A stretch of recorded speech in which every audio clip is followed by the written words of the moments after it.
Assalamualaikum warahmatullahi wabarakatuh. Perkenalkan, nama saya Febrianisa dengan NIM 2501625, nomor urut 07, mata kuliah Bahasa Indonesia, dosen pengampu Bapak Dr. Nur Said MPD. Pada kesempatan kali ini, saya akan mempresentasikan artikel yang telah saya buat dengan judul Pendidikan Berkualitas sebagai Pilar Pembangunan Berkelanjutan, Kajian Konseptual pada SDGs Tujuan Keempat di Indonesia. Nah, kenapa saya memilih judul ini dan mengapa saya rasa ini penting untuk dibahas? Karena pendidikan sebagai fondasi pembangunan berkelanjutan. Pendidikan membentuk kualitas sumber daya manusia, karakter, dan keterampilan. Dalam SDGs, tujuan keempat menekankan pendidikan yang inklusif, merata, dan berkualitas untuk semua. Pendidikan yang berkualitas menjadi dasar bagi kemajuan ekonomi, sosial, dan lingkungan. Namun masih ada tantangan yang dihadapi, di antaranya yaitu kemampuan literasi murid masih rendah, akses pendidikan belum merata, kualitas fasilitas pendidikan masih berbeda antar wilayah, serta kompetensi guru dan pemanfaatan teknologi perlu terus ditingkatkan. Selanjutnya yaitu mengetahui sekilas tentang Sustainable Development Goals atau SDGs. Definisi dan tujuan. SDS merupakan agenda pembangunan global yang disepakati pada tahun 2015. Terdapat 17 tujuan pembangunan berkelanjutan. Nah, pada kali ini berfokus pada tujuan keempat, yaitu berfokus pada pendidikan yang inklusif, berkualitas, serta mendorong kesempatan belajar seumur hidup bagi semua orang.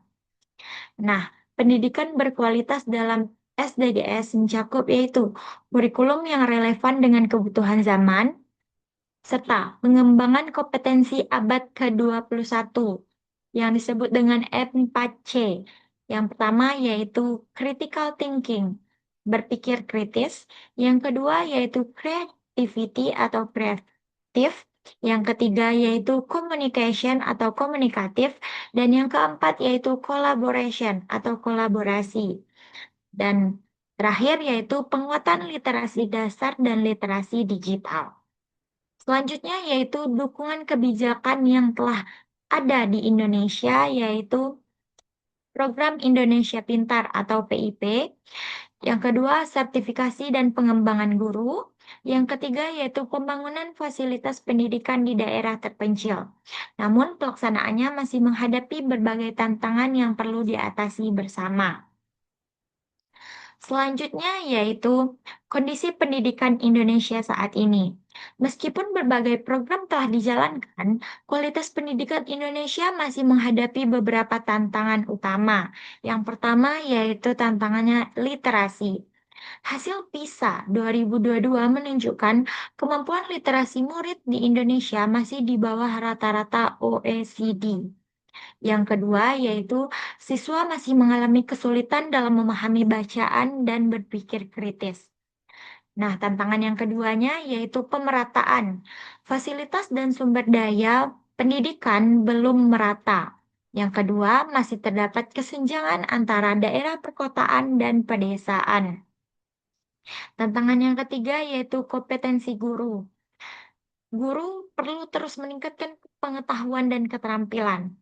Nah, pembelajaran perlu disesuaikan dengan kebutuhan siswa di kelas, karena jika tidak sesuai dengan kebutuhan siswa di kelas, maka pembelajaran itu tidak akan menjadi efisien. Nah, ketiga aspek tersebut saling berkaitan dan mempengaruhi kualitas pendidikan secara keseluruhan. Nah, fokus permasalahan yang dikaji yaitu pada literasi. Literasi kondisi saat ini. Kemampuan membaca dan memahami informasi masih perlu ditingkatkan. Nah, tantangan literasi juga mencakup kemampuan menggunakan informasi digital secara bijak. Faktor penyebabnya yaitu rendahnya minat baca oleh murid di Indonesia. Yang kedua yaitu terbatasnya akses bahan bacaan yang berkualitas, dan yang ketiga yaitu metode pembelajaran yang belum optimal dilakukan di sekolah. Nah, upaya perbaikannya yaitu menyediakan sudut baca di sekolah, mengadakan program membaca 15 menit setiap hari sebelum kegiatan pembelajaran dimulai. Yang ketiga yaitu integrasi literasi digital dalam pembelajaran. Nah, dapat dilihat yaitu pada studi kasus singkat di sekolah di daerah terpencil. Kondisi awalnya sekolah tersebut, partisipasi belajar siswanya masih rendah dan akses terhadap sumber belajar terbatas. Nah, diadakan program, yaitu program latihan guru berbasis praktik, pendampingan atau mentoring guru secara berkelanjutan. Yang ketiga yaitu keterlibatan komunitas dalam kegiatan belajar dan penyediaan sudut baca yang ramah anak.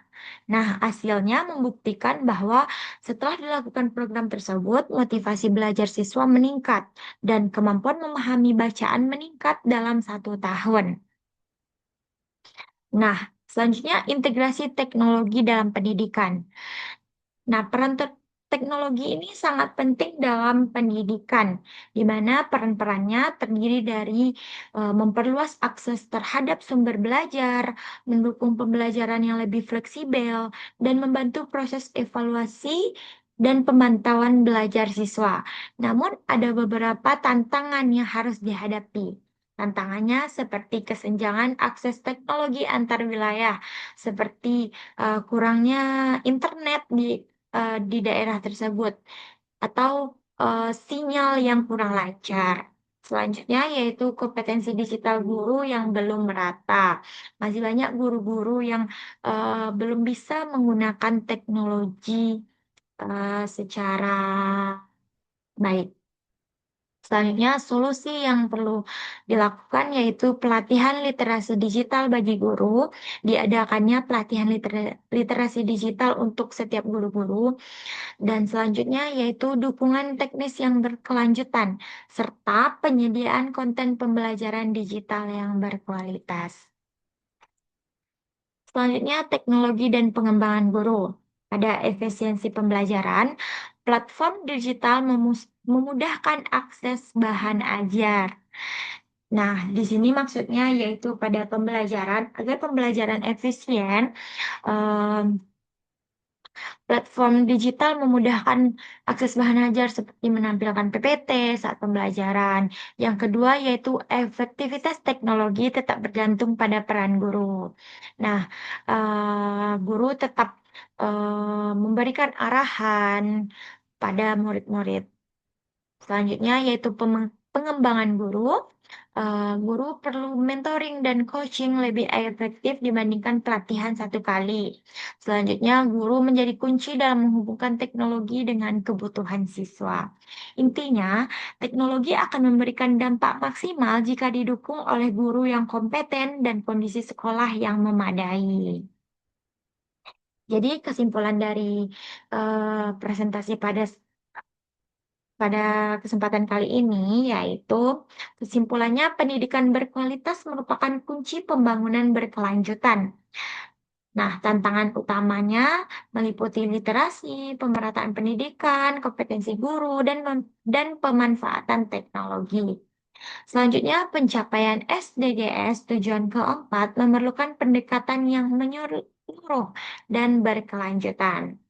Nah, rekomendasi solusi yang diberikan sebaiknya yaitu memperkuat kebijakan pemerataan pendidikan berbasis data.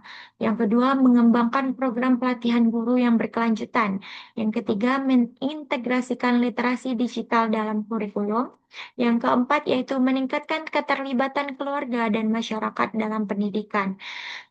Nah, ajakannya yaitu pemerintah, sekolah, guru, keluarga, masyarakat, dan peneliti perlu bekerja sama untuk mewujudkan pendidikan yang berkualitas, inklusif, dan berkelanjutan. Baik, sekian presentasi dari saya. Mohon maaf jika ada kesalahan dalam penggunaan atau pengucapan kata. Terima kasih atas perhatiannya. Wassalamualaikum warahmatullahi wabarakatuh.